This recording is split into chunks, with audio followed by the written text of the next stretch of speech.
See, I had to go to the bathroom, but I decided to do this first, therefore, there is no free will. We need to look and really see the tragedy of mental illness and how those who are stuck in the world, those who are stuck in illusion, those who are stuck in density and concept and ego and identity,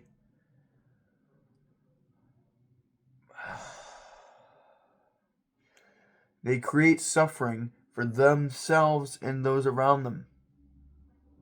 They live of and from the world. They live in their own suffering.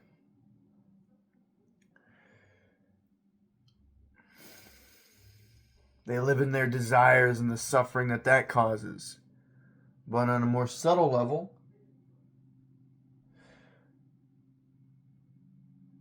they can't be with their peace. They can't be with God. They can't be with this inner contentment. They can, but there's something that doesn't want that. Because that vulnerability, that truth, that source, that purity, it has been learned that that isn't safe to them. And they live of the world. This purity is in fact probably the most powerful thing. It is the most powerful thing, that is, because it is the source, and then there is the illusion.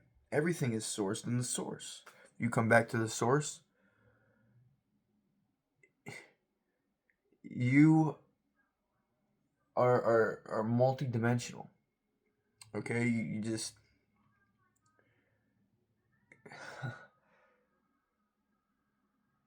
you could say, oh, you're just God, but no, God is all that it is.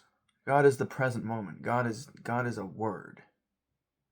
Okay, we get past words around here. Okay. So,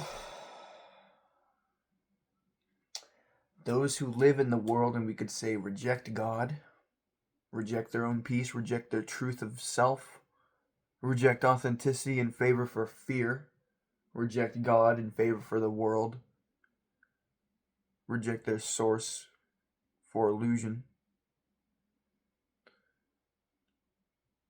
They, in a way, biblically, choose to live in ignorance and choose to live in suffering. But God wants them to be that way too. God puts them there to be the villain sometimes. This is all God's play. So we can look at it how we just looked at it, but truly everything is God. This is why it's the most powerful thing to come back to the source, is because this is the only thing that is. And it is simply only powerful because most don't understand the power of it. When you understand the power of something, when others don't understand the power of something, therefore you can say you have power over them, or you have power for them, depending on how you see it. With the grace of God, with truth, if you're truly with your source, then you would understand humility, and you would understand that you'd want to be there for others, to help them not see your light, but to see their own. Teach someone to fish. That's why I'm making these videos. That's why I am the way I am. To be in a dualistic reality, you gotta have something to prove to an extent, to the subtlest sense of the word. Term.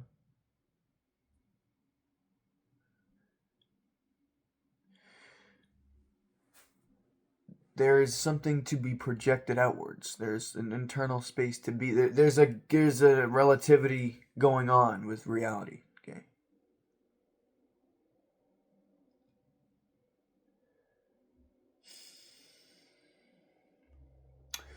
If someone is being abusive towards you for a year straight, and you move out away right from under them, and you like there's like a cardboard wall, and go like Riddler in Arkham City. Is there someone at fault? Or is the cause and effect of being near such a negative influence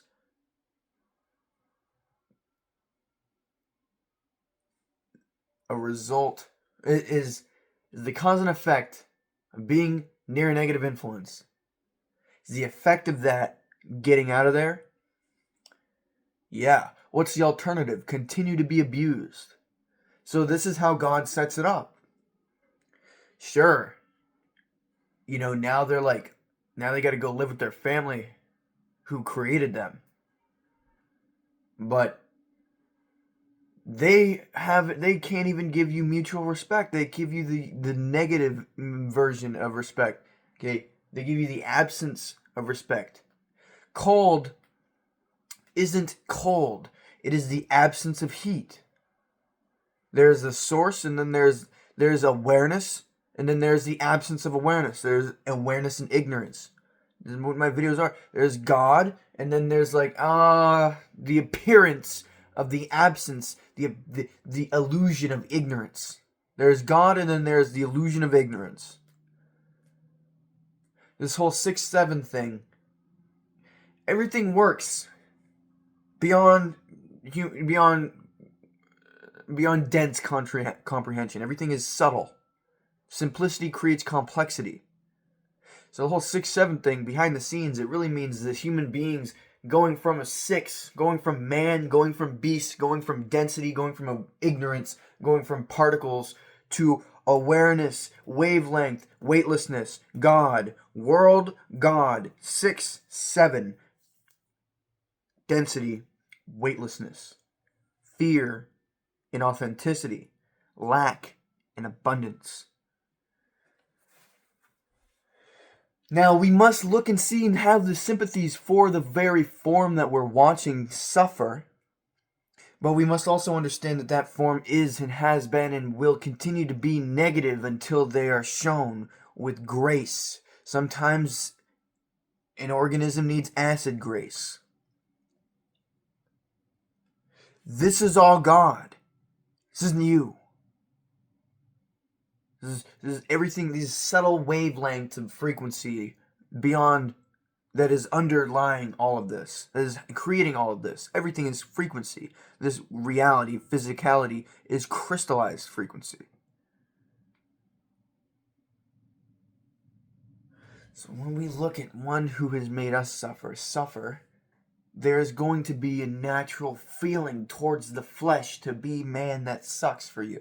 And to feel that and have empathy and sympathy. But it is important to remember those who do not have empathy and sympathy for you. And true karma does exist in the form of getting absolutely railed by your own choices. That only happens to you if you're a dense, ignorant, incapable of reflection, horrible person. Then it happens to you. You get palm striked right in the face by God. And then thrown into a tie clutch and then elbowed on the back of your head. Okay? It wakes you up. It takes you out of that particles, throws you back in, it lines the particles up to be waveform again. It creates a subtle frequency, a weightless frequency, a positive effect on the number line of ignorance and awareness. This absolute combo of just getting back what you give. You must know, and you see the flesh, and you feel bad for the flesh, and you feel bad for the circumstance that they're in, and perhaps you've created by escaping them. But they have made it. They have made their bed, and it is time for them to lay in it, and they do. Feel not bad. Feel not bad. Feel always good. For this is all God's play. This is perfectness. It is true perfectness. What is keeping you from realizing that? That is what you focus on.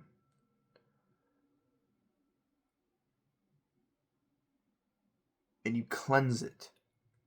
And cleansing it might be like... Okay?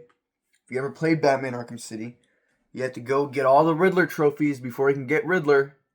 And then there's an area where he has a bunch of hostages on this rail system. And if you get in their way, or because if they stop moving, they die. If you get in their way, they die. Okay. Then Batman, there's a roof. You're walking around. You're trying to sneak around these guys, and don't make them stop, and so they don't die. It's a little puzzle. Then you get to a part where there's like a roof that you do a takedown. You can press triangle or Y to do a takedown. He just boom. He comes to the floor, rips his leg down, and punches him in the face for making him do all those Riddler trophies and stealing the hostages. And he also puts him in one of those things that run around the whole thing without him exploding. If he stops, he explodes. Of course, since it's Batman, he doesn't have it rigged to explode and you can like walk in front of him and make him scared. But this is what God does to you.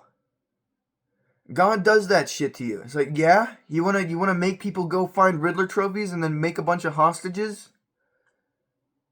How about you become one of those hostages? How about you see how it feels? This is what hell is. This is what hell is. Hell symbolizes earth, physicality, separation from God, which is simply this, which is the illusion of separation. There is no separation. There must be an illusion for separation for there to be any kind of separation, because there's zero separation. Hell, we could say, if you're going like just gang banging, like, nah, because it's all perfect, it's all synchronized. We could say on a dense level, you're just going to any random person your whole life, and you just love it. You just like it just because you can like watch it. You get all this energy from fucking watching the soul leave the body. Like it's you're gonna go on a subtle plane, or maybe a new incarnation where you get tortured. Doesn't matter. It's about karmic and energetic realignment. You're out of line by going like that the whole lifetime. So that's gonna go and fucking get balanced out. Now, you might not like it, but do you think anyone likes getting... That sucks! Ew! Ugh! Fuck that shit! No way! Fuck that! Fuck that. Ugh. The second someone pulls out a knife... I'm not fucking playing with that knife shit! No way! You're getting put down. No way. You're still alive and like you feel it, but all the adrenaline's spiking. You know you're getting fucking stuff. Fuck that shit. No way. No. There's a rule. There's like a fucking 10-foot rule. If you think someone's close enough to run up and get you before you can get your gun out, you start running and turn around. Like, don't fucking play with knives. Don't play with knives. Ugh. I keep it on me. Like, getting put down. You're getting shot in your fucking spine if you come at me with a knife. I'm center line. All the way center line. Oh, it didn't fucking hit your spine. The next one will. Next one's closer up to your fucking head. Now, the first one would have fucking crippled you from the legs down. Now you can't even do anything. Trying to come at me with a knife. That's karma. That's karma. That's energetic realignment. You want to fucking kill me? You're getting shot in your fucking spine from the neck down. Now you have to live like Stephen Hawking. It's not fucking happening. Not fucking happening. Not fucking happening. No. No. Bang, bang, bang, bang. But we see, this is what karma is. So, you gonna feel bad for that fucking guy? You gonna feel, that guy was gonna fucking stab you to death. You gonna feel bad for that? Fuck that guy, he deserves to live like that. Why? Because he's gonna fucking stab you to death. It's not like because I think he deserves, no, it's the way it is, therefore he deserves it because God has made it that way. No one is fucking stabbing me. I swear to fucking God. No one. Oh. Oh, no. No. Fucking center line crippled. That's what you're gonna get if you try and fucking stab me. I swear to fucking God. You will get crippled from a fucking bullet to your spinal cord. I don't care. You pray a fucking recoil takes it up to your head. Because, hey, no one wants to live like that. No one wants to get fucking stabbed. See, it's all perfect. It's all God's plan. Free will is simply and utterly sitting here and then a thorn pokes your side. Okay? Free will is simply duality appearing. Free will is simply a lizard brain. Lizard brain is free will. It's simple. I love you. Have a beautiful day. Why? Because love is the ultimate form of God. There's ultimately only oneness. Therefore, to be able to say I love you is to express that oneness. Because there is only I love you. There is only love. I love you. Have a beautiful day.